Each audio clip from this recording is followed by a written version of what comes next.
මේ උතුම් වූ ධර්මදේශනය ප්‍රඥා නාලිකාව තුළින් විකාශය කිරීමට ප්‍රචාරය කිරීමට ධර්ම දානය සිදු කිරීම සඳහා පියුෂා ජයවර්ධන සහ මදාරා ජයවර්ධන යන දියණිවරුන් දෙදෙනා විසින් මෙම උතුම් වූ ධර්මදේශනය සඳහා සදැහැති දායකත්වය දරා තිබෙනවා. උතුම් වූ ධර්ම දානයන්ගෙන් ජනිත වන්නා වූ මහා පුණ්‍ය ශක්තියෙන් දෙසැම්බර් මාස 6 වන දින සහ 7 වන දිනයන්හි ජන්මදින යෙදුණු කටුකුරුන්ද හබරාදුව විශ්‍රාමලත් විදුහල්පතීන් වන තිලක් ජයවර්ධන සහ රූපා ජයවර්ධන දෙමාපියන්ට ධර්මදේශනෙන් ජනිත වන්නා වූ කුසල ශක්තිය අනුමෝදන් වීමෙන් නිදුක් නිරෝගී චිරජීවනය සැලසේවා. සද්ධර්මය අවබෝධ වේවා. 2021 වර්ෂයේ ජූනි මාස 10 වන දින මෙලොවින් සමුගත් ඥාති සිද්ධමුල්ල සරත් එල්විටිගල මාවත සජන පෙදෙසේ පදිංචිව සිටි රිචඩ් ධර්මසේන මහතාටද මේ පින් අනුමෝදන් වේවා.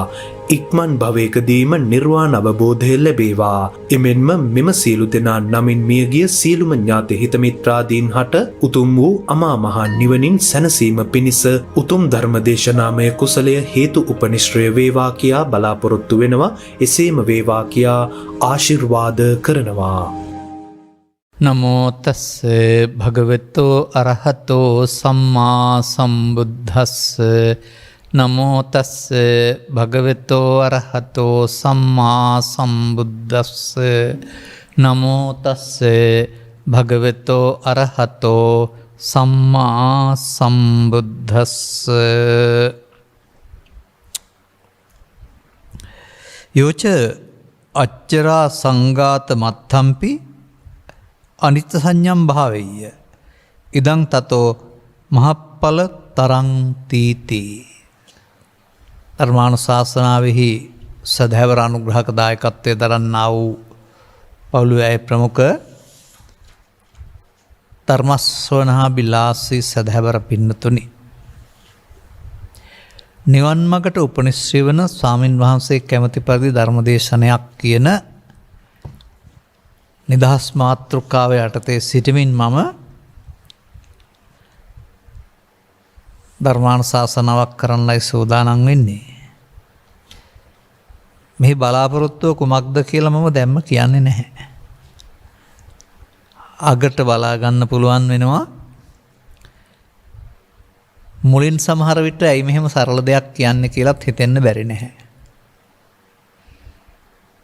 ඇතැම් විට මාධ්‍යවල වතාවක් දෙකවක් මම මේක කියලා ඇති. නමුත් මේක මේ පොත බලාන කියලා නැහැ. කටපාඩමට පාඩමන් තියෙන කොටසක් විතරයි කියලා තිබෙන්නේ. නමුත් මේවායේ යම් යම් කරුණු තිබෙනවා සමාජයට තේරුම් ගන්න. මේකේ තිබෙනවා මම දකිනවා ආමිස පූජාව සහ ප්‍රතිපත්ති පූජාව වෙන් කරන තැන. සහ ගැඹුරුන කාරණයකුත් මේකේ තිබෙනවා. ඒක තිබුණට අර්ථ විග්‍රහයෙන් කියවෙන්නේ නැති නිසා තමයි මේක අර්ථ විග්‍රහය ගන්න සූදානම් වෙන්නේ. මේ අංගුත්තර නිකායේ නවක නිපාතයේ සිහනාද වග්ගය වේලාම කියන සූත්‍රය තමයි මේ පැහැදිලි කරන්න සූදානම් වෙන්නේ. කෙටි කරලා ගනිමු අනවශ්‍ය දේවල්.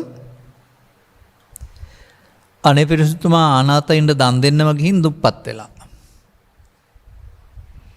දැන් වෙනදා වගේ රසමස වලින් දන් දෙන්න පුළුවන් කමක් නැහැ.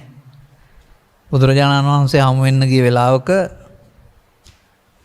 බුදුරජාණන් වහන්සේ තමයි ග්‍රහපතියගෙන් ප්‍රශ්නයක් අහන්නේ.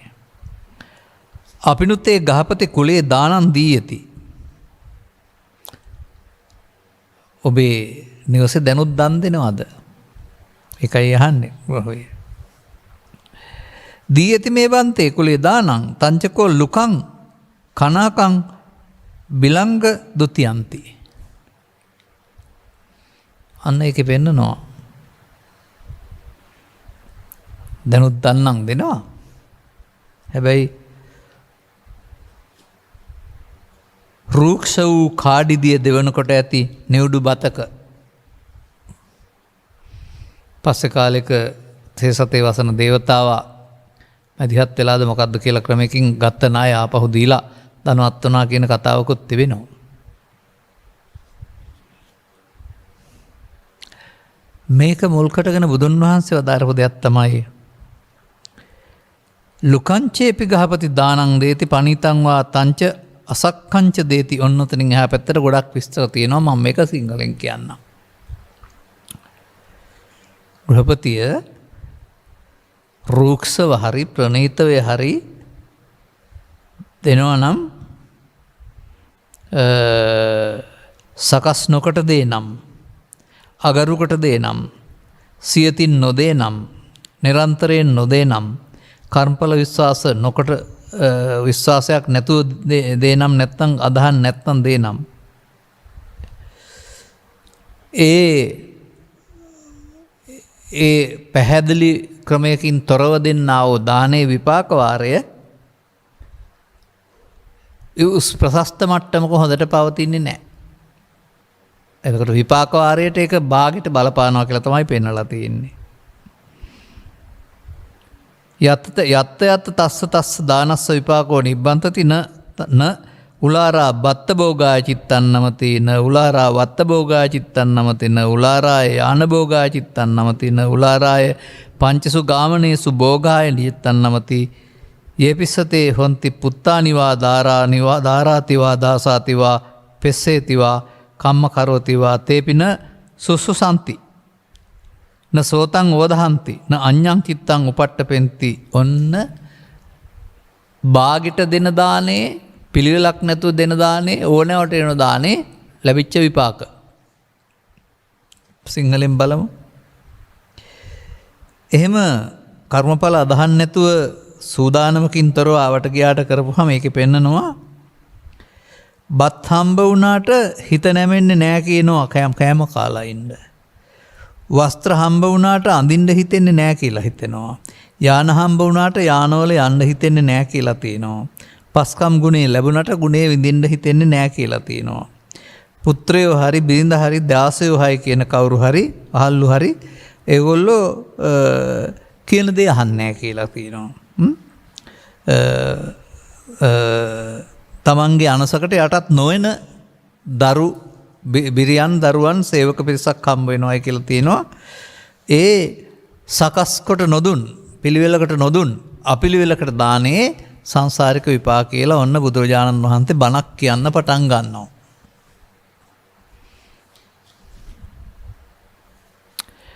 දැන් මේකේ අනිත් පැත්ත ඊට පස්සේ පෙන්නනවා. ලුකංචකෝ ගහපති දානං දේති පනිතං වා තංච සක්කච්ඡං වා දේති. ඒකින් හාට වචන ටික ඔක්කොම තියෙනවා අපි කතා කරපු පාළිය ටික සිංහලෙන් අපි බලමු. රූක්ෂ වේවා ප්‍රණීත වේවා සකසා දේනම් ගරුකොට දේනම් සියතින්ම දේනම් නිරන්තරයෙන්ම දේනම් කර්මඵල අදහා දේනම් යම් තැනක ඒකේ විපාකේ පහළ වුණාම අන්න අර වගේම අර හම්බ වෙනවා කණ්ඩ ණය නැහැ හම්බ වෙනවා අඳින්න ණය නැහැ කියන එක වෙනුවට භක්ත භෝගයේ පිණිස කෑම හම්බ වුණාම කන්න වාසනාව තියෙනවා. වස්ත්‍ර භෝගයේ තිබුණා ඇඳුම් හම්බ වුණාම අඳින්න වාසනාව තියෙනවා. යාන හම්බ වුණාම යන්න වාසනාව තියෙනවා. පස්කම් ගුණයේ භුක්ති විඳින්න වාසනාව තියෙනවා. දූ දරුවන් හෝ බිරිඳ හෝ සේවකයෝ හෝ කීකරු අය බවට පත් වෙනවා. මේ පරණ කතාව අලුතින් කියන්නම් මම. වත්මන් සමාජයේත් මේ සම්පත් ලැබිච්ච අය ඉන්නවා. පුටු සෙට් එක වහලා බංකුවක් උඩ ඉඳගෙන අලුත හදපු ගේ වහලා පුංචි කාමරයකට වෙලා ඉඳගෙන වාහනේ මේ දූවිලි වැහි කියලා රෙද්දකින් වහලා ට්‍රීවිල් එකකින් යන පයින් යන සම්පත් තබාගෙන භුක්ති විඳින අය. එහෙම නැත්නම් ලක්ෂ ගණනක් බැංකුවේ තබාගෙන පාන් කැල්ලක් කාලා හොදිත් එක්කලා ඉන්න. බලන්න නැද්ද කියලා. අපට හොයන්න බෑ. නමුත් තිබිලත් වල නැති අයට කතාවක් නෑ. තිබිලත් පරිහරණය කරන්න බලංගු නැත්තේ නැත්තම් ශක්තියක් නැත්තේ අසම්පූර්ණ පුණ්‍ය කර්ම විපාක බව මේ වේලාම සූත්‍රයේ පෙන්නනවා. ඔතනින් එහා පැත්තට මේකේ ඔයිට වඩා ගැඹුරු කතාවකට මම යන්නේ. භූත පුබ්බං ගහපති වේලාම නාම බ්‍රාහ්මනෝ වහෝසි. පෙරවුවක් කීමේ වේලාම නම් වූ බ්‍රාහ්මණෙක් හිටියා. පස්සේ කියනවා මේ මමමයි ඉස්සර ජීවිතේක කියලාත් හරිද? ඔහු දන් දුන්න ආකාරය ගැන සඳහන් කරනවා. හේ මෙබඳු මහ දනක් දින ඒකෙන් තියෙනවා රිදියෙන් පිරුවා උසුවාතෝ දහසක් රන්වා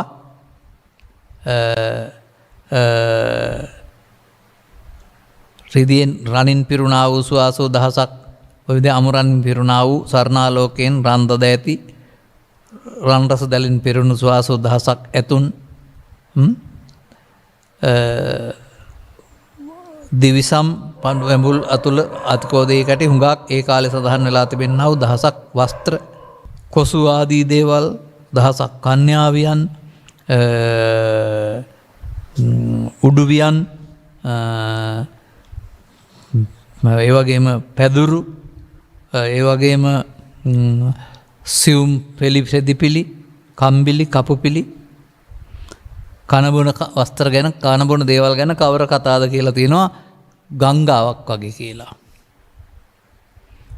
ඒ දායකත්වයෙන් සූදානම් කරගත්ත පැත්ත. නමුත් මේක පෙන්වනවා මහත්ඵල මහානිසංස කරන්නේ කවුද කියලා. සියාකෝපන ගහපති ඒවමස්ස අඤ්ඤා නූනතේ සමයේන වේලාම බ්‍රාහ්මනෝ අහෝසි සෝතං දානං අදාසි මහත් දානන්ති මම තමයි ඒ දානය දුන්න වේලාම බමුණා. ගහපති ඒවං දට්ඨබ්බං අහං තේන සමයේ වේලාම බ්‍රාහ්මනෝ අහෝසි. ඔව් ඒ වුණාට කියනවා තස්මින් කෝපන ගහපති දානේන කෝචි දක්ඛිනේයා අහෝසි නතං කෝචි දක්ඛිනම් විසෝදේති යං ගහපති වේලාම බ්‍රාහ්මනෝ දානං අදාසි මහා දානං යෝ චේකං දිට්ඨි සම්පන්නම් භෝජෙය්‍ය ඉදං තතෝ මහප්පලං තරන්ති. ඔන්න කතාවට වැටෙන්නයි යන්නේ. ගෘහපති ඒ දානෙහි දක්ෂිනාර්හ පුද්ගලයෝ කවුරුත් හිටියේ නැහැ. දැන් මේ කවුද? මගඵලලාභීන් දක්ෂිනාර්හ පුද්ගලයෝ කියලා කියන්නේ. කවුරුත් ඒක හිටියේ නැහැ. ඒ නිසා ඒ දක්ෂිනාව පිරිසිදු කළේ නැහැ කවුරුත් කියලා කියනවා. බැරි වෙලාවත් ඒ දාණය දක්ෂිනා එක පුද්ගලයෙක් ඉඳලා වැළඳුවා නම් අර නැති හිටි 100කට වඩා නැත්නම් ඒ නැති පිරිසට වඩා එක්කෙනෙක් හිටියා නම් මහත්ඵල මහානිසංසයි කියන එක.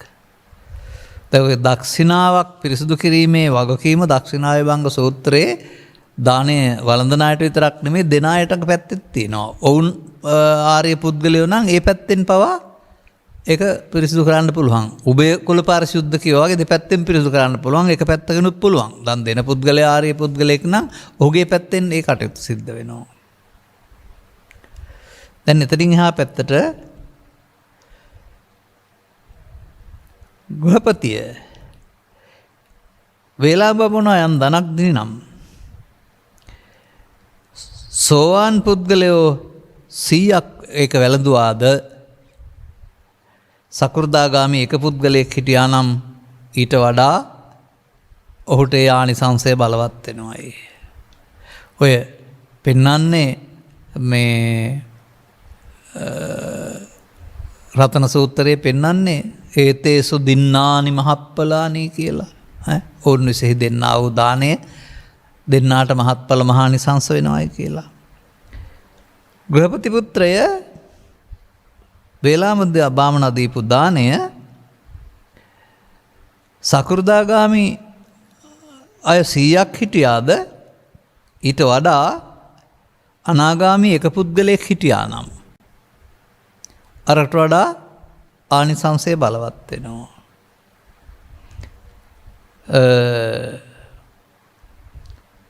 අනාගාමි 100ක් සිටියාද ඊට වඩා රහතන් වහන්සේ කෙනෙක් හිටියා නම් බලවත් වෙනවා. දැන් මෙන්න බලන්න දානය කියන පැත්තේ සිල්වත් භවයේ නැත්නම් නිකලස් භවයේ පවතිනා වූ ආනිසංස බව. රහතුන් වහන්සේලා 100ක් වැළඳුවාට වඩා එක් පසේ බුදුවරයෙක් වැළඳුවේ නම් පසේ බුදුවරු 100ක් හිටියට වඩා පසේ බුදු කෙනෙකුට වඩා තථාගතයන් වහන්සේ නැත්නම් සම්මක් සම්බුද්ධ බුදුරජාණන් වහන්සේ කෙනෙක් වළඳවා නම් අරට වඩා මහත්ඵලයි මහානිසංසයි. එපමණකින් එහාට නොයමින් බුදුන් වහන්සේට වඩා බුද්ධ ප්‍රමුඛ මහා සංඝරත්නය වළඳවා නම් ඊටත් වඩා මහා නිසංසයි කියලා තිබෙනවා. ඔන්න තවත් එහාට යනකොට මේ දාණය කෑම දෙනවට වඩා එහාට යමින්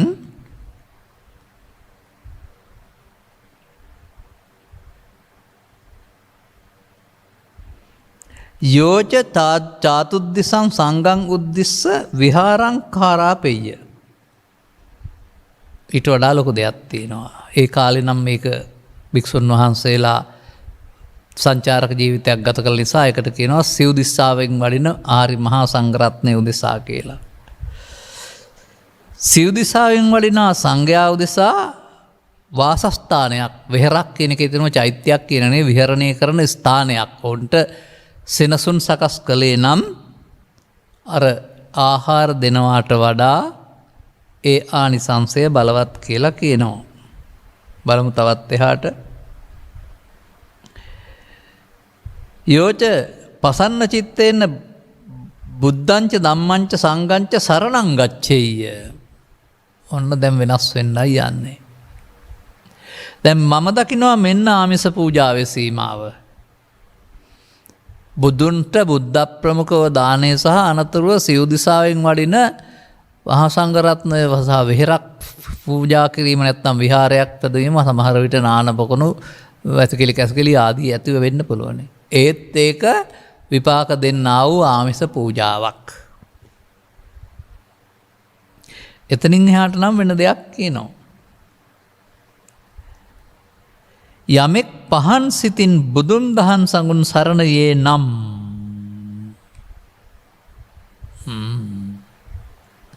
ඒක නම් ආමිස පූජාවක් නෙවෙයි.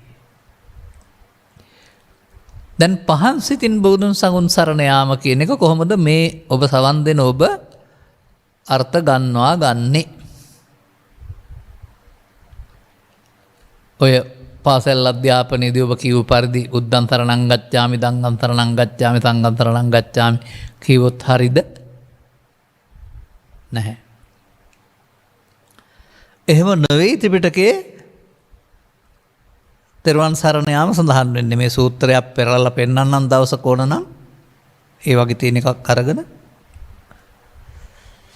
ඒ වගේ සඳහන් වෙන්නේ තථාගතයන් වහන්සේ සමීපයට පිරිස් එනවා. ඔවුන් මිනිස් මනුස්ස වර්ගයා බෞද්ධ වෙලා නැහැ. ඒක තථාගතයන් වහන්සේට අතරමඟදී මුණ ගැහෙනවා. ඔවුන්ගේ සමය වෙනත් එකක් ඒ වෙන විට මතය. දැන් සාකච්ඡා කරලා කරුණු පැහැදිලි කරලා දුරදිග යන දේශනාවක් කරනු ලබනවා. ඊට මත්තෙන් පන්සිල් ගත්තා, බණ අහන්න වාඩි වුණා, බුදුන්ට වැඳා නොවැඳා ඒවා වැදගත් වෙලා නැහැ. වැඳේ නැතුවත් හිටපු අය හිටියා. දේශනාව අවසානයේදී බුදුන් වහන්සේට ප්‍රශස්ති ගායනයක් හමු වෙනවා මේ සවන් දුන්න පුද්ගලයාගෙන්. ඒක සඳහන් වෙන්නේ මේ සූත්‍ර දේශනාවල අභික්ඛන්තම් බෝ ගෝතම අභික්ඛන්තම් බෝ ගෝතම සීතාපි බෝ ගෝතම කියන පාඨයෙන් සූත්‍ර දේශනාවල අග.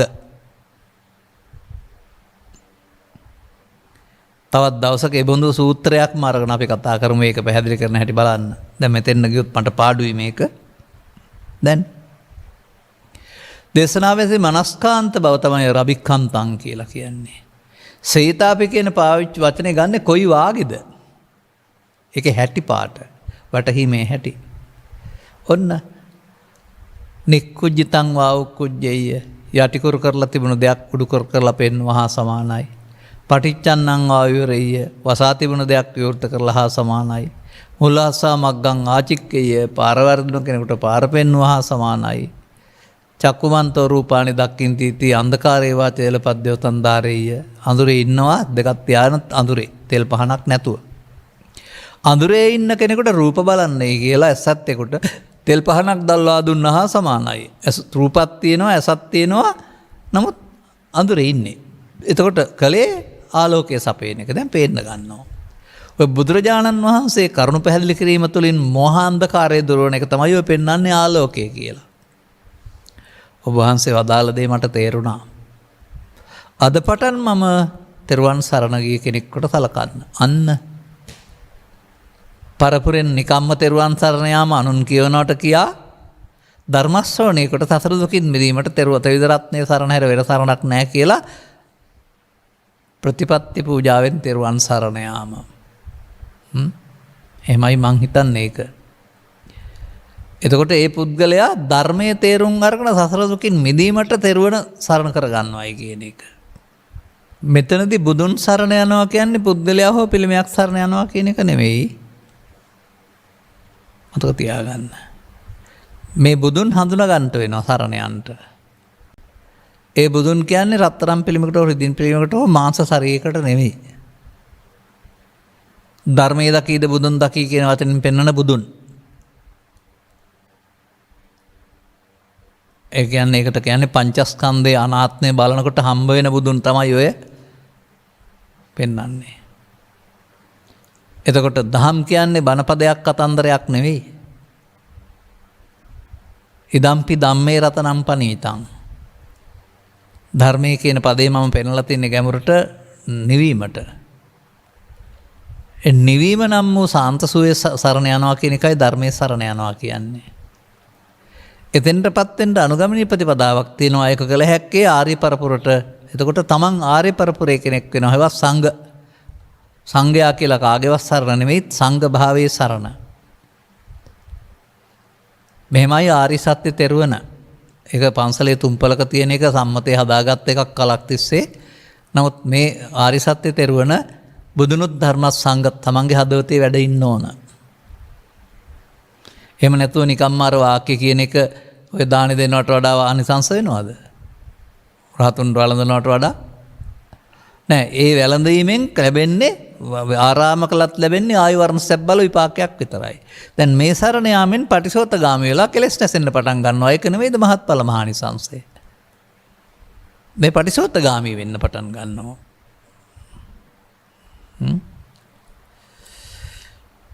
ඊට එහා පැත්තට තවත් එකක් පෙන්නනවා. යමෙකු පහන් සිතින්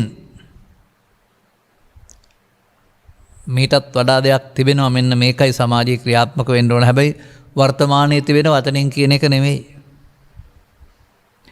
යෝච පසන්න චිත්තෝ සික්ඛාපදානි සමාදියේය පාණාතිපාතා වේරමණින් අදින්නාදානා වේරමණින් කාමසමිච්ඡාචාරා වේරමණින් මුසාවාදා වේරමණින් සුරාමේරේ මජ්ජපමා දට්ඨානානා වේරමණින්.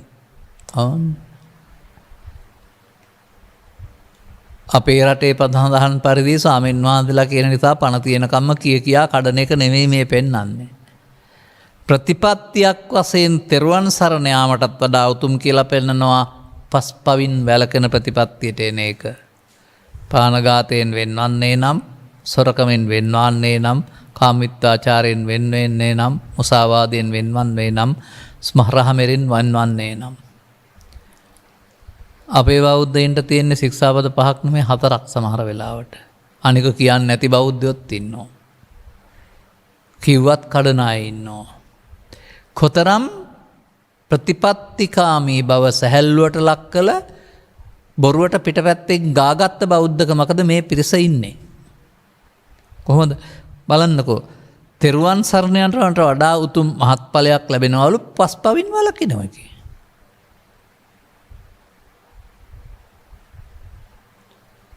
මම හිතන්නේ මේක තුළ මම දකිනවා මේ තෙරුවන් සරණ ගියායට පුළුවන් දෙයක් වශයෙන් මේක පෙන්වන්නේ. නිකන් ඔය අපි ලේසියට මේක තමයි මං හිතන්නේ වර්තමානයේ ඔය ශික්ෂාපද සමාදානයෙන් තෙරුවන් සරණයි පන්සිල් ගැනීමයි වශයෙන් මේ සකස් කරලා තිබෙන්නේ. ප්‍රතිපත්තියෙන් පිටස්තරව ආමිස මට්ටමට කියන එකකටපත් කරලා තියෙන්නේ මේක කියලා මට හිතෙන්නේ. අපිත් තිසරණ සහිත පංචශීලයේ සමාදන් වීම කියලානේ කියන්නේ.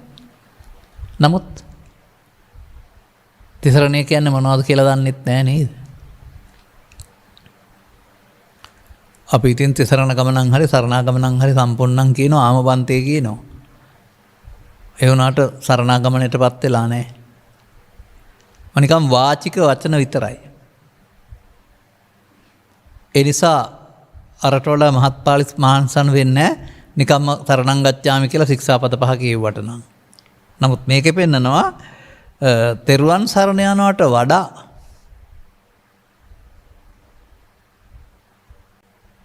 පස්පයින් වැළකෙනවා කියන එකේ තේරුම සමාජයට නිදහස් පහක් දෙනවා.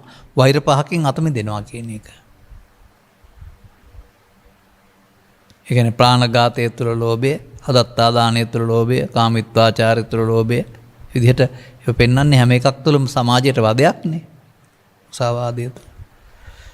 සමාජයේ පිරිහෙන කරුණ වලට Taman කොටස්කරුවෙක් වෙන්නේ නැහැ කියන එක බැලුවම ආමිෂ පූජාවක් නේ ප්‍රතිපත්ති පූජාවක්. මේ ත්‍රිපිටකයේහි පන්සිල් තිබෙන තැන මම මේ කියන්නේ. ඔක කොහේ හරි ගිහින් වාඩි වෙලා ඉන්නකොට ලාභයට ගන්න පුළුවන් එකක් නෙවෙයි ඒක. ඒ ආදීනව තේරුම් අරගෙන ප්‍රතිපත්තිමය වශයෙන් ප්‍රතිපත්තියක පිහිටීම. ඒක බුදුන්ට රහතුන්ට දන් දෙනවට වඩා කතෝලිකයන් හද විහාරයක් කරනවට වඩා අනිසංසයි කියලා බුදුන් දේශූ දහමක් මම මේ කියන්නේ.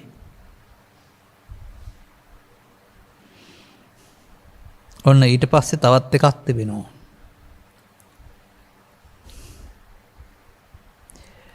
යෝච අන්තමසෝ ගන්ධූහන මත්තම්පි මෙත්ත චිත්තම් භාවෙය්‍ය ඉදං තතෝ මහා ඵලතරං. මොකද හරි ලස්සන දෙයක් මේ.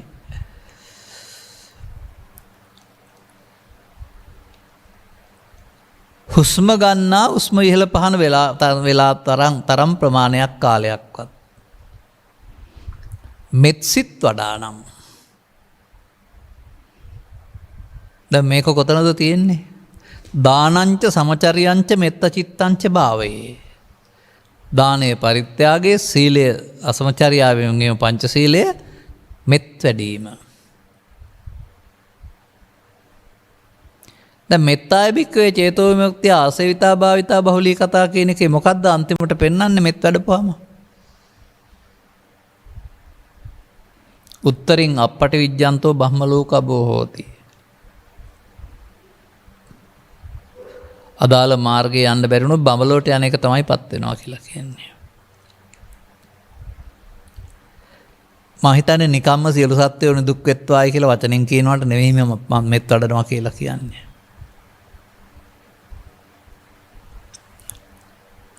වෛරයේදී ක්‍රෝධයේදී ඒ වගේ අවස්ථාවකදී ඒක නොකරනවට තමයි මෛත්‍රිය කියලා කියන්නේ.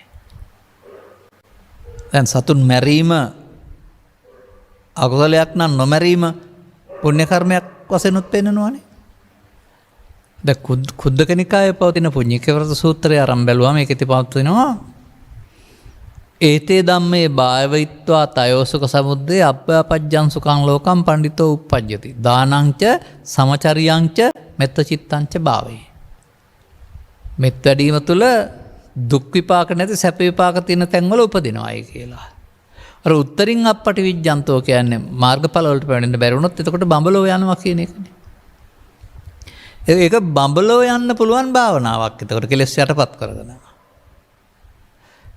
එතකොට එහි කායික පීඩා හෝ දුක් විපාක නැහැනේ. ඒකත් අර පාපයට වඩා දානේ විපාක, දානයට වඩා සීලය ඊට එහා පැත්තට විපාක වාරය. දැන් දානේ මිනිසුන් අතර හෝ දෙවියන් අතර. මේ විපාක වාරය බඹලෝ. එතකොට ආනිසංස වශයෙන් ගත් කල විශාලයිනේ.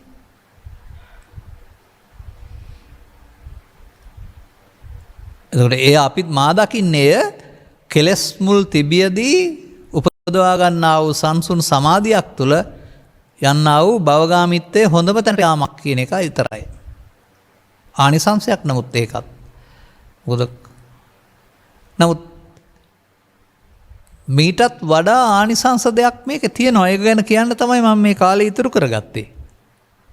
මේ ටික මේ පැය භාගයකින් කියලා පැය භාගයක් ඉතුරු කරගත්තේ ඔන්න අදාළ තැනට එන්නයි මම.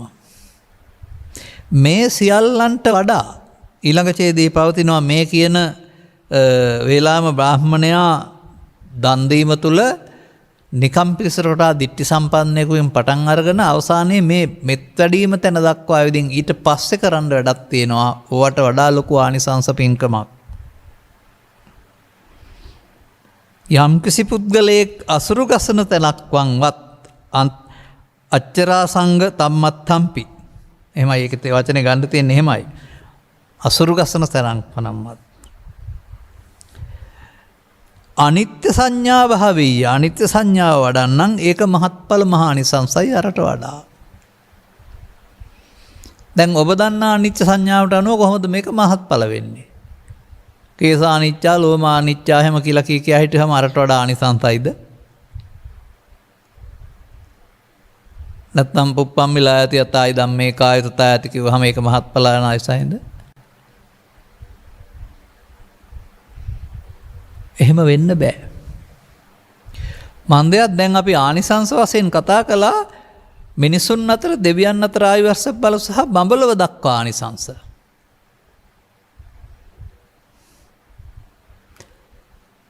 මේ එකක්වත් නොකලත් මෙන්න මේ පාත එක කරන්න පුළුවන් නම් ඔබට ලෝකෝත්තර ආනිසංස හම් වෙනවා.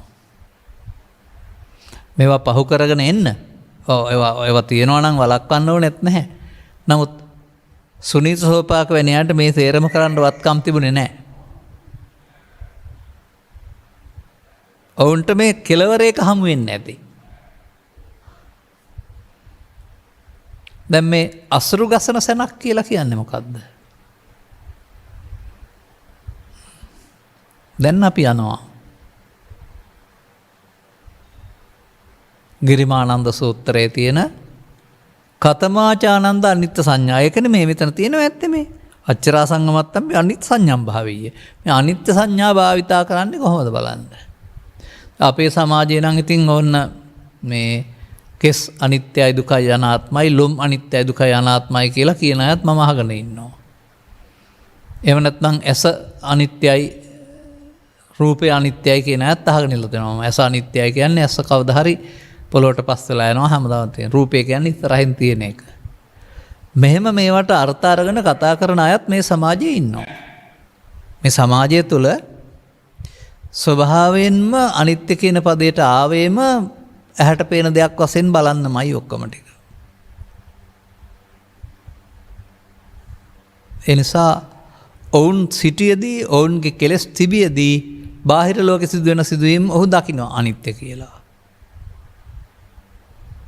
මේක කොහොමද මේ මීට වඩා ආනිසංස වෙන්නේ? මට මේ පෙළ අනුව ඊළඟ ආනිසංසය ලෝකෝත්තර එකක් වෙන්න ඕන. බ්‍රහ්ම ලෝකෙටත් එහා ආනිසංස කොහෙද ලෞකිකේ තියෙන්නේ ආයේ?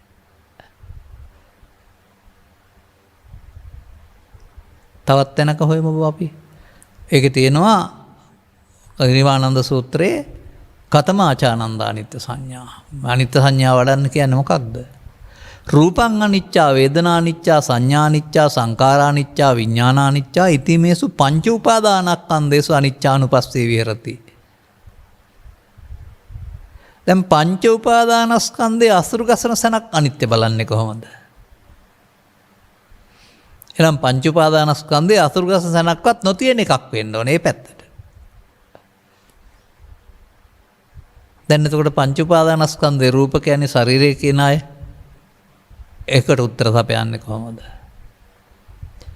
එහෙමත් නැත්නම් තව තැනකට අපි යනවා සංයුත්ත නිකායේ කන්දක වර්ගයේ පවතින සීල සූත්‍රයට. ඒකේ මීට සමගාමීව තියෙන අර්ථය ගත්තොත් සුතවතා කෝපනායස්මා කතමේ ධම්මා යෝනිසෝ මනසිකතාතබ්බාති. සීලවතා කෝපනායස්මා කතමේ ධම්මා යෝනිසෝ මනසිකතාබ්බා දෙකක් තියෙනවා සූත්‍ර. සීල සූත්‍රය, සුතවන්ත සූත්‍රය. සීල සූත්‍රයේ සිල්වත් වන කෙනා මොකද්ද නෝනින් මෙනෙහි කරන්න ඕන. සුතවන්ත සූත්‍රයේ සුතවන්ත හේවත් බණාසා කරුණු තේරුම් ගත්ත කෙනා මොකද කරන්න ඕන.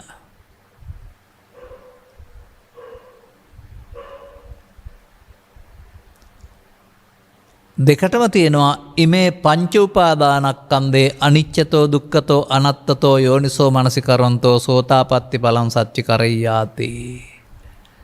දැන් පංච උපාදානස්කන්ධයේ අනිත්‍ය නෝනින් බලන්න පුළුවන් නම් සෝවාන් වෙනවා කියලා තියෙනවා නේද? දැන් මේක විශ්වාස කරලා හොයන්න කොහොමද මේක කරන්නේ කියලා. කවුරුවත් කිව්වට කෙස්වල අනිත්‍ය බල බලා පංචස්කන්ධේ රූපේ පොළොවට පස් වෙන එක අනිත්‍ය බල බලා ඉන්නේ නැතුව. ඇස අනිත්‍යයි කොහොම අක්සිගෝලයේ පොළොවට පස් වෙන එකට බලන්නේ නැතුව.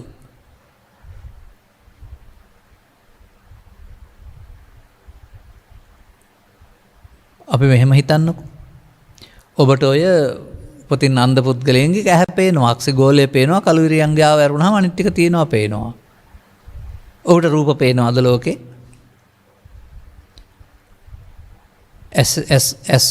ඇස් ගෝලය තිබුණට, අක්සි කාචය තිබුණට, එහෙම නැත්නම් ඇහි පිල්ලම් තිබුණට, ඇහි පිහාට තිබුණට ඔහුට රූප පේන්නේ නැත්තේ ඇහැ නැති නිසා. එතන ඇහැ කියන්නේ සෛල වලින් හැදුනා වූ මාංශ චක්ෂුවට කියලා හිතන්න එපා. ඇහැ කියන්නේ පෙනීම.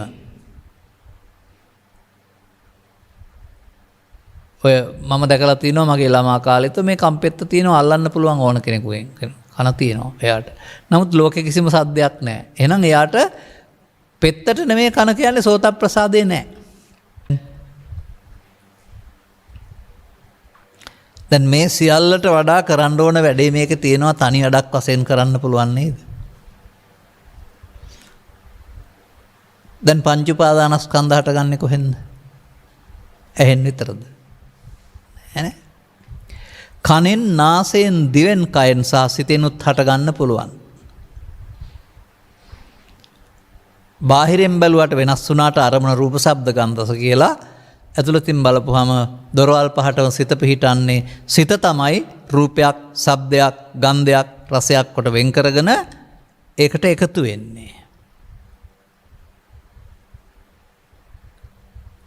දැන් ඔබට මේ පංච උපාදානස්කන්ධය හටගන්නේ කොහොම කියලාද පේනලා තිබෙන්නේ? නිකම්ම හැට ගැටුනහම හටගන්නවා කියලාද තියෙන්නේ? නෑ. යංකෝ බික්කවේ අනුසේතිතේන සංකං ගච්ඡති. ඔබ අම්මාසයෙන් අරමුණු රස විඳින්න ගිහින් ලෝභ මොහ වශයෙන් හේතු තියලා තිබෙනවා නම් ඒ තැබූ හේතුව අතීතයේ හේතුවක උදව්වෙන් තමයි මේ ඵලය හටගන්නේ. බාහිරෙන් ගැටීමේදී බාහිරෙන් ඇහැට කනට නාසයට යමක් ගැටෙන්න පුළුවනි මනෝද්වාරික හරි. අදාළ මම ඉන්නා වූ මේ පංච උපාදානස්කන්ධය හටගන්න එක බාහිර ලෝකේ වැඩක් නොවේයි. ඔබට අදාළ ඔබේ පෞද්ගලිකත්වයේ වැඩක්. මේක දන්නේ නැති පුද්ගලයාට මේ ත්‍රිපිටකයේ සඳහන් කරන්නේ අසුත පුතග්ජනයා. ඔහුට අන්න බුදුන් වහන්සේ වදාරනවා පුතග්ජන පුද්ගලයාට මේ ස්කන්ධ පහට ආපු දේ නැත්නම් පංචස්කන්ධයට එන දේ හිතට ආපු දේ මම කොටගත්ත මුලාවෙන් මිදෙන්න බෑ කියලා. සියුම් නුවණක් තියෙන්න ඕන නේද? හිතට එන දේ සමග එකතු වීමෙන් මම හැදෙනවායි කියලා. මතක තබා ගන්න. ඒ නිසා ඒකට පටවියාපෝ තේජෝ අයිති නැහැ, ද්‍රව්‍ය අයිති නැහැ. ඒ නිසා කියනවා දිට්ඨි. සක්කාය දිට්ඨි. සක්කාය කියන්නේ රූප වේදනා සංඥා සංකාර පහටම තමයි මමත්වයට ගත්තාම සක්කාය දිට්ඨි. දැන් පංච උපාදානස්කන්ධයේ සක්කාය දිට්ඨිය දෙකක්ද?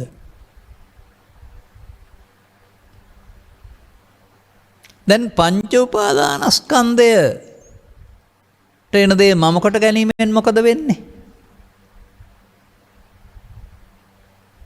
මඤ්ඤමානෝකෝ බික්ඛු බද්දෝ මාරස්ස. ඒ කියන්නේ ඒකට එකතු වීම තුල ලෝභයෙන්, ද්වේෂයෙන්, මෝහයෙන් වර්තමාන මොහොතේ සංසුන් බව වැසී අනාගත ඵලයක් උපදින්න අවශ්‍ය අනාගත ඵලයක් උපදින්න අවශ්‍ය හේතු චිත්තාභ්‍යන්තරේ නිදා ගන්නවා.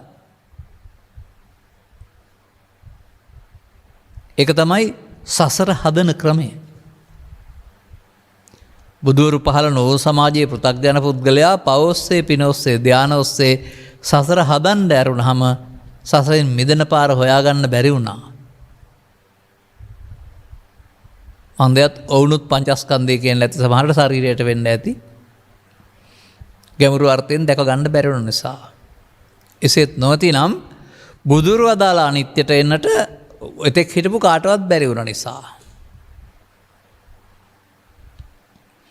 දැන් මේ අසුරු ගසන සැනක් කියන කාරණේදී අනිත්‍ය වර්ණවා කියන එකේ තේරුම එතකොට එහෙනම් අසුරු ගසන සැනකින් පංචස්කන්ධය හටගෙන ඉවර වෙන්නත් ඕනනේ. ඉතින් හරිනේ. තථාගතයන් වහන්සේ වදාරන්නේ වඳුරෙක් අත්තක් කලලා අනිත් අතට පනිනකොට තමුන් වත්තේ නැහැ.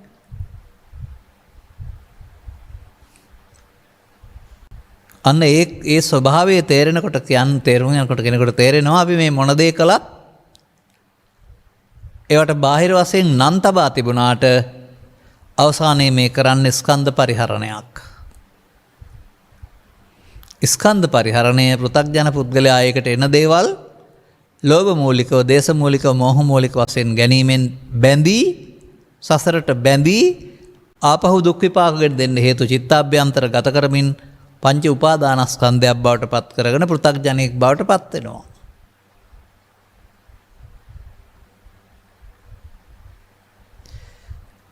ඒ නිසා ලෝකෙට විවෘත වෙලා තිබෙන බුදුවරු පහළ වෙන විට පැවැත්මේ පාර පමණයි. පැවැත්මේ පියවරවල් 3ක් ඔස්සේ නරක හොඳ සහ වඩා හොඳ කියන පැවැත්ම හොඳ පැත්තට හරවලා ඇරුණාම බුදුවරු විලි කර වදාරන්නා වූ නැවැත්ම කියන පැත්තට එන්නට පුළුවන් ආය කිසිවෙක් හිටි බවට බුද්ධෝත්පාදය තුල බුදු සමය කරුණු ඉදිරිපත් කරන්නේ නැහැ. දැන් බලන්න මා මේ කරුණු කියන්නේ ඇයි? පංච උපාදානස්කන්ධයේ අනිත්‍ය තේරුම් ගැනීම මුළු බුදු සමයම තේරුම් ගැනීමයි. සම්පූර්ණයෙන්ම සතර ගමන ආපහු හරවන පාරයි. එමේ සියවස් කීයක් මේක මේ ත්‍රිපිටක ග්‍රන්ථවල පොත්වල තිබුණාද? පාලිය සිංහලට පරිවර්තනය කළාද? දේශකින් වහන්සේලා කී 100ක් කී 1000ක් ඕක වචනෙන් කියන්නේ නැතිද?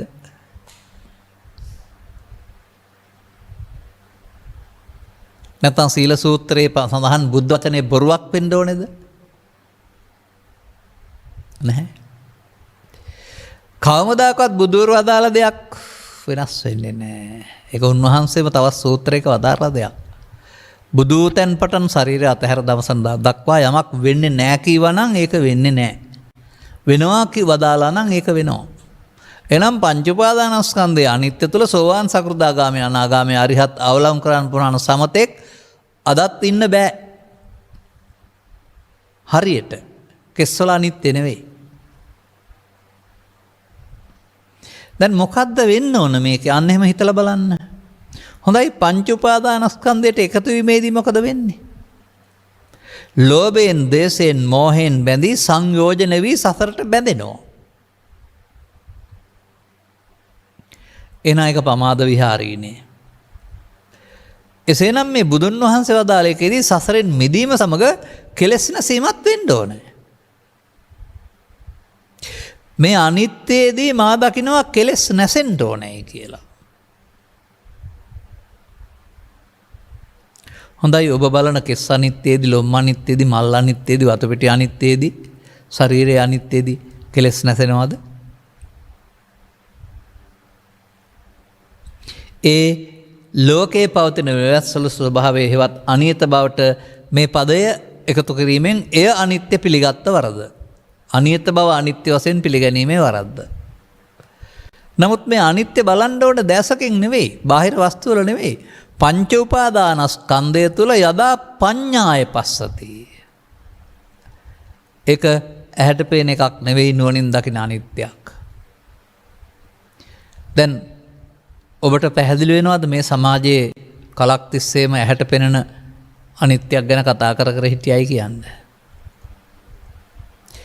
මේ සීල සූත්‍රයේ සඳහන් තැනට එන්නට බැරි වුණයි කියලා.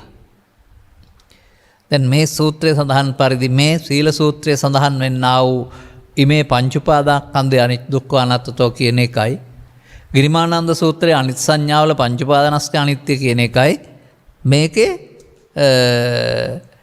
අනිත්‍ය සංඥා වඩනවා කියන එකයි තුනක් වෙන්න බෑනේ. මේකේ අනිත්‍ය සංඥා කියලා විතරයි වෙන්නේ. ඒක අනිත්‍යයි කියලා හිතේ සංඥාවක් කරන එක නෙමෙයි මේ පෙන්වන්නේ. ඒ කතමාචන්ද අනිත්‍ය සංඥා කියන එකේ පෙන්වන්නේ මේ පංච උපාදානස්කන්ධේ අනිත්‍යානුපස්සී විහෙරති. නැවත නැවතත් උපදින ස්කන්ධවල අනිත්‍ය නැවත නැවත බලමින් වාසය කරන්න කියලා. පළනම් තිබෙනවා, බැරි වුණා නේද කරගන්න. ඔබට සමීප වෙන හරියක හරි ලේසි. දැන්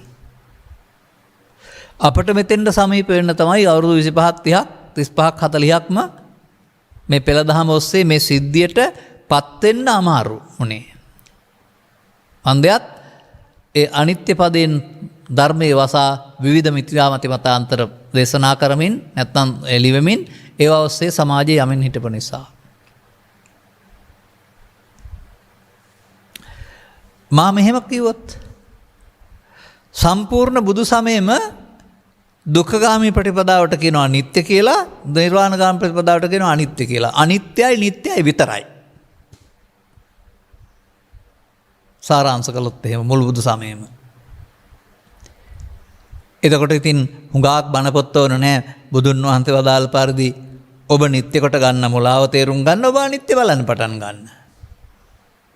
මේ බුදුන් වහන්සේ පෙන්ලා තින්නේ මේ සියලු දාන වලට වඩා මහත්ඵල මහානිසංසයි කියලා. ඔව් මේ එකකින්වත් කෙලෙස් නැසෙන්නේ නැහැ. අරකදී මොකද වෙන්නේ? මාර්ගඵල සාක්ෂාත් වෙනවා.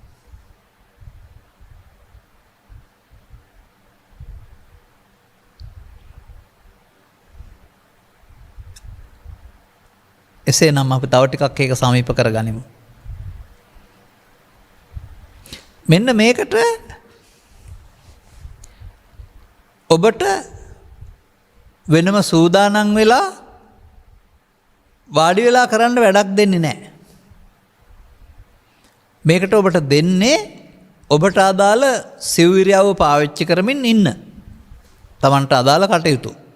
සත්පුරුෂ සමාගමේ වැඩ කටයුතු. ඒ අතරම ඔබට මේවා තේරෙන්න පෙර ඔබ හදාගත්තා වූ මුලාව චිත්තාභ්‍යන්තරයේ පවත නිසා මුලාව මතුවෙන්න මෙහෙන් කරුණු හම් වෙනවා.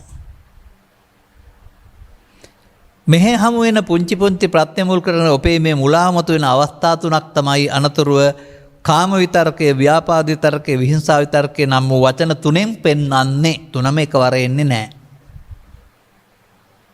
දැන් කාම විතරකයේත් පංච උපාදානස්කන්ධය නොවේද?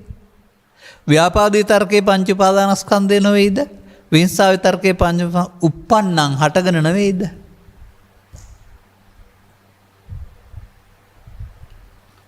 දැන් අර කන සූත්‍රයේ පෙන්වන්නේ කුමක්ද?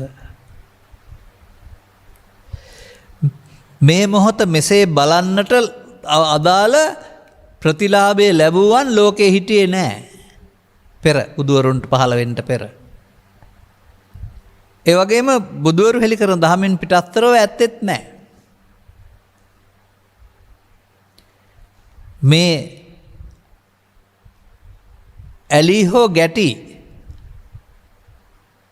සුගතිගාමී හෝ දුගතිගාමී වෙන්න තියෙන පාරණේ ලෝභයෙන් හෝ ද්වේෂයෙන් වෙනුවට මෙයින් මිදෙන්න පුළුවන් මේ අවස්ථාව. කණේ කියන්නේ ඒකනේ. මෙතනදිම බැඳෙන්න පුළුවන්, මෙතනදිම නිදහස් වෙන්න පුළුවන්.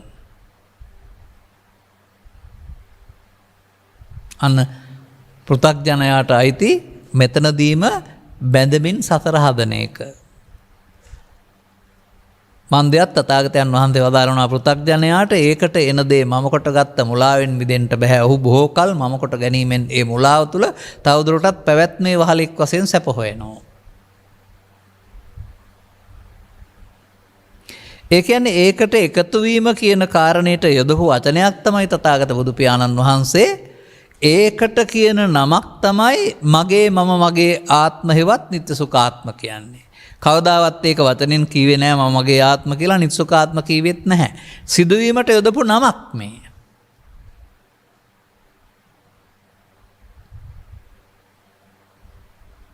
බලන්න පමාද විහාරිත්වයේ කොතරම් ලෝකේ ලස්සන කරන්න පුළුවන්ද කියලා. නමුත් පමාද විහාරිත්වය තුළ කොතරම් ලස්සන කෙරුවත් ඒක අපමාද විහාරිත්වය වන්නේ නැහැ. පවාත හැර පිනෙන් ලස්සන කරන්න පුළුවන්. පිනේ ආකාර 6කින් ලස්සන කරන්න පුළුවන් සදිව්‍ය ලෝක මට්ටමින්. ඊට පස්සේ ධානා මට්ටමින් ලස්සන කරන්න පුළුවන් රූපාවචර අරූපාවචර. ඒ භවගාමීත්වයේ ලස්සන සුඛපටිපදාව. අර දුක්ඛගාමිනී පටිපදාවනේ රේගාමී කියන්නේ මේ සුඛගාමිනී පටිපදාව. නමුත් භවගාමීත්වය. දැන් මේ අනාගතයක් හැදෙන එක නවත්තන්න මේ මොහොතේ මොකද්ද කරන්න පුළුවන්?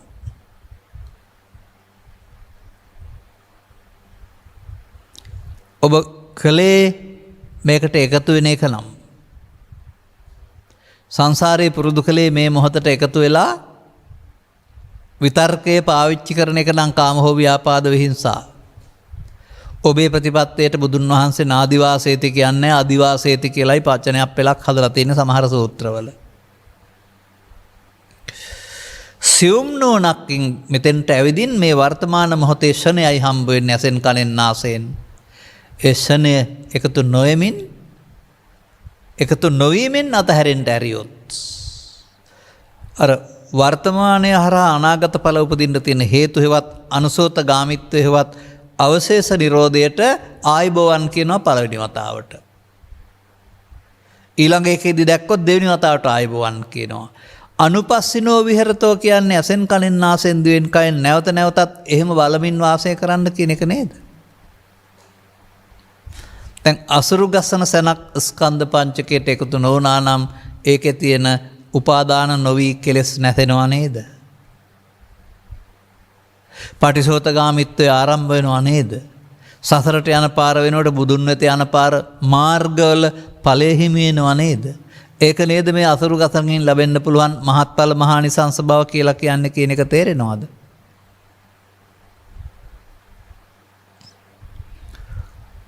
ඔන්න ආපහු හැරුණා. අති දීර්ඝ සංසාර ගමනක එකතු වීම ඔස්සේ පවපින ධානය ඔස්සේ ආගම් ಜಾති රටවල් සත්ත්ව කොට්ටාස ඔස්සේ ආපු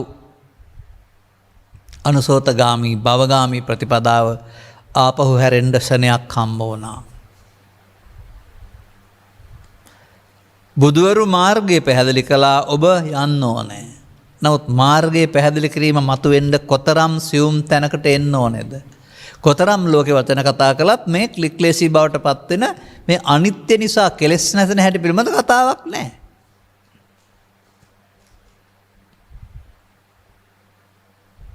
ඒ ඇයි නොනින් දකින අනිත්‍යට එන්න බැරි වුණ නිසා. දැන් අසුරු ගසන සැනකින් බලන්න ඕනනේ. එතකොට ඒ ස්කන්ධ පහ නැසලා ඉවරයි. තව ස්කන්ධ පහක් කනෙන් නාසයෙන් දිවෙන් කන්නේ වෙනම උපදින්නේ. ඒකත් මේ පංච උපාදානස්කන්ධේ විතර්ක තුනට ආйти වුණොත් එහෙම. ඒකත් නැවත බලන්න ඕන. බැම් නැවත බැලීම කියන එකට නැත්තම් මේ නෝනින් බැලීම කියන එකට තව වචනයක් යොදා ගන්න. ත්‍රිපිටකේ නම් පෙන්වන්නේ අනිත්‍යතෝ දුක්ඛතෝ අනාත්තතෝ යෝනිසෝ මනසිකරන්තෝ. නමුත් ඒක එහෙම වචනෙන් කියන සමාජයක් තිබෙන නිසා ඒකේ වචන වලින් එතෙන්ට යන්න බෑ වගේ මට තේරෙනවා සමාජයට. මොකද මට හමුවන සමහර අය වචනෙන් මේක කියා ඉන්නවා. අනිච්චං දුක්ඛං අනාත්තා කේස අනිච්චා ලෝමා අනිච්චා කිය විතක්ක ਵਿਚාර කරමින් ඉන්නව ඇරුණාම උපාදානස්කන්ධයට එකතු නොවීමෙන් අනිත්‍ය වෙන බව සහ එකතු වීමෙන් සසර හැදෙන බව කියන මේ දෙක එකවරමයි සිදු වෙන්නේ. එක පැත්තකටයි යන්න පුළුවන්, දෙපැත්තටම යන්න බෑ. එකතු වුණොත් සසරට යන්න පුළුවන්, එකතු වුණොත් සසර කැඩෙනවා, සසර කැඩුණොත් නිමෙන්න හමු වෙනවා, හමු වෙන්න පටන් ගන්නවා. එකතු වුණොත් මායාවේ ගමන, ස්වභාව ගමන යනවා, එකතු නොවුනොත් බුදුන් වෙත යන පාර හමු වෙනවා. එවිට පංච උපාදානස්කන්ධයට එකතු නොවීමෙන් පංච උපාදානස්කන්ධය අනාගත ඵල උපදින්න නැතුව අනිත්‍ය වෙලා යනවා. ඒ අනිත්‍ය තුළ උපන් අකුසල් දුරු වෙනවා, නූපන් අකුසල් නූපදිනවා. එවිට බුදුරජාණන් වහන්සේ වදාළ අනිත්‍ය තරම් සුන්දර දෙයක් සකල ක්ලේශයන්ම ප්‍රහීණය කරන්න මේ අනිත්‍යට පුළුවන්. එතකොට අනිත්‍ය නිසා දුකයිද? දැන් ඔබ ඒක පාඩම් කරලා දෙන අනිත්‍ය නිසා දුකයි කියලානේ. මම නම් දකින්නේ අනිත්‍ය නිසා කෙලෙස් නැසේ නිවන් හමු වේ. කොහොමද දුක වෙන්නේ එතකොට? ඔය වචන තමයි ඔබට මෙතෙන්ට එන්න බාධා කළේ. යද නිච්ඡන් තන් දුක්ඛං යන් දුක්ඛං තදනත්තා පාලි පාර්ථයේ අර්ථයක් තියෙනවා. ඒක සිංහලට පරිවර්තනය කෑයි යමක් අනිත්‍ය නම් දුකයි දුක නම් අනාත්මයි කියලා. ඒ මෝඩකම තමයි මේ දහම් පෙළ වහලා තියෙන්නේ.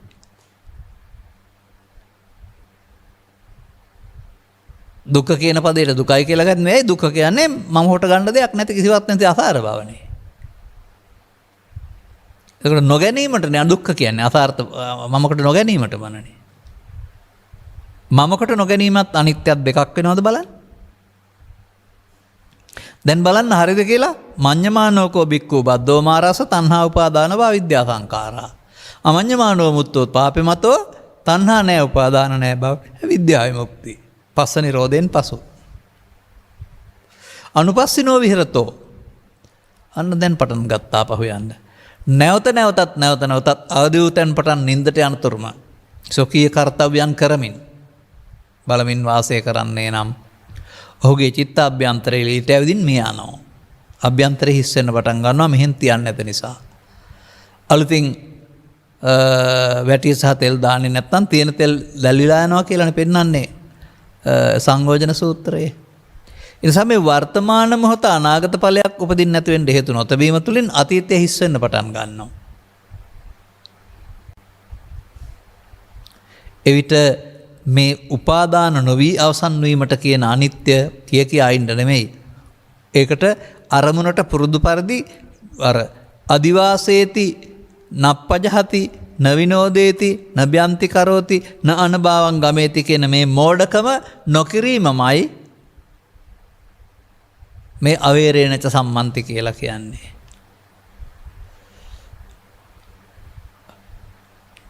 මෙන්න බුදුවරු ඔබ අරගෙන ඇවිදින් කෙම්බිමකට ගෙනත් වනාන්තරයක ඉඳලා ගෙනත් මහමගට පිළිපන්න කරනවා. දැන් ඊට පස්සේ පාරේ ඔබ යනවා. ඉතින් එහාට අනතුරු නැහැ. වැටෙන්නේ නැහැ නේ ආපහු. එතෙක් බුදුවරු නැත්නම් කල්යාණ මිත්‍රයෝ පිටිපස්සෙන් සිටිනවා අවුල් වැටෙයිද කියලා තේරුම් කරලා දෙන්න. දැන් තේරෙනවද වේලාම සූත්‍රයේ මේ අන්තිම පදයේ තේරුම? අර සේරම දේවල් වලට වඩා ඒවා ඔක්කොම ලෞකික ආනිසංස. භවගාමී ආනිසංස. මේක ලෝකෝත්තර ආනිසංස. අසුරු ගසන සැලකින්. හැම විටම අසුරු ගසන සැනයි තමයි හම්බ වෙන්නේ. නමුත් ඒක කේසානිච්චා ලෝමානිච්චා කියන්නේ නැතුව පංච උපාදානස්කන්ධය අනිත්‍ය බලන්න වෙනවා. එතකොට උපාදානය කරගක නැසෙමින් අනාගත සතරක් හදන්න නැති ගමන ආරම්භ වෙනවා පටිසෝතගාමීත්වය. දැන් ඔබට මේ දේ තේරුණා නම් ඔබ ප්‍රතිපත්ති පූජාවෙන් බුදුන් පුදන්නේ. ආමිස පූජාවට කරහන්න ඕනෙත් නැහැ. ඕන ගිහින් වාඩි වෙලා හිටියත් කමකුත් නැහැ. නොකලත් කමකුත් නැහැ මට පේන ආකාරයට නම්. දැන් අපි හිතමුකෝ පූර්වලමාවිය සංවර්ධන මධ්‍යස්ථානයේ ඉගෙනගෙන ඇවිදින් උසස් පෙළ ඉන්නවා. එම් පූර්වලමාවිය තිබුණාවයි ළමයින්ට. අපි පූර්වලමාවිය ඉගෙන ගන්නේ නැහනේ. නැත්තම් උපාධියේ ඉන්නවා. නැත්තම් ආචාර්ය උපාධියේ ඉන්නවා. අන්න ඒ වගේ ආපහු සෙල්ලම්පත් වෙන වැඩවලට යන්න ඕන නෑ මේ ඉහළ දේ කරනවා නම්. නමුත් සෙල්ලම්පත් වෙන ළමයින්ට විහිළු කරන්න ඕනෙත් නෑ. ඔවුන් සමග ඉන්න වුණොත් උපේක්ෂාවෙන් ඒ දෙයට එකතු වෙනවා. අපි පන්සිල් දෙන්නේ නැද්ද? බුද්ධ පූජා තියන්නේ නැද්ද? බෝධි පූජා තියන්නේ නැද්ද? පිරිත් කියන්නේ නැද්ද? ඒ කිසිවක ඇලී ගලී නැහැ අපි. තේරුම් ගන්න ඕන කාරණාව. ඒ අන් අයට අවශ්‍ය නිසා යමක් කරනවා වරුණාම අපි ඊට වඩා උතුම් පූජාව කරමින් ඉන්න බැවින් අපි දන්නවා බුදුන් වහන්සේ වදාළ පරම පූජාය ඒක බව. ඔබටත් මේ කරුණු තේරුම් ගන්නට මෙම කරුණු පැහැදිලි කිරීම හේතු ආසනාව වේවායි කියන ප්‍රාර්ථනය කිරීමෙන් වේලාම සූත්‍රයේ අගපදය පැහැදිලි කිරීම මෙතකින් අවසන් කරනවා. හෙවත් ප්‍රතිපත්ති පූජාව පැහැදිලි කිරීම මෙතකින් අවසන් කරනු ලබනවා. දායකත්වය මෙම උතුම් ධර්ම දේශනය සඳහා සදැහැති දායකත්වය දරනු ලබන්නේ පියුෂා ජයවර්ධන සහ මදාරා ජයවර්ධන දියණිවරුන් දෙදෙනා විසිනි. පියුෂා ජයවර්ධන සහ මදාරා ජයවර්ධන දියණිවරුන් දෙදෙනා විසිනි.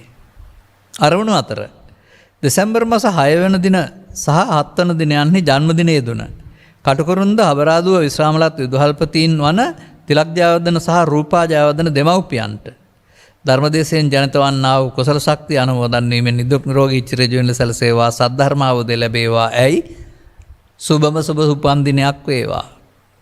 මේක තමයි කරන්න ඕන දරුවෝ මව්පියන් වෙනුවෙන්.